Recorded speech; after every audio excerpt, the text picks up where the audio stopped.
ঢাকা, কুমিল্লা ও সিলেট বিভাগে দুই এক জায়গায় বজ্রসহ বৃষ্টি হতে পারে বলে জানিয়েছে আবহাওয়া অধিদপ্তর। রোববার আবহাওয়াবিদ এ.কে.এম. নাজমুল হকের সই করা 72 ঘন্টার পূর্বাভাসে এই তথ্য জানানো হয়।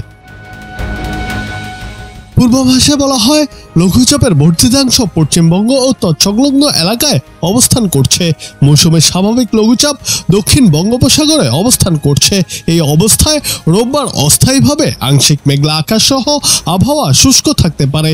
তবে কুমিল্লা অঞ্চল সহ ঢাকা ও সিলেট বিভাগের দুই এক জায়গায় বজ্রসহ বৃষ্টির সম্ভাবনা রয়েছে। সেই সঙ্গে দেশে দিন ও রাতের তাপমাত্রা সামান্য বৃদ্ধি পেতে পারে। সোমবার অস্থায়ীভাবে আংশিক মেঘলা আকাশ সহ আবহাওয়া শুষ্ক থাকতে পারে।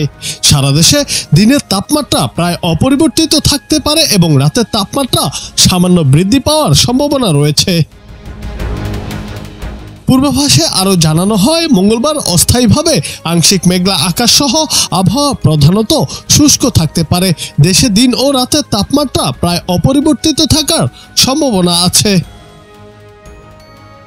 আবহাওয়া অধিদপ্তর আরও জানায়, আগামী 5 দিনের প্রথম দিকে দেশের উত্তর পূর্বাঞ্চলে বজ্রসহ বৃষ্টি হওয়ার সম্ভাবনা রয়েছে।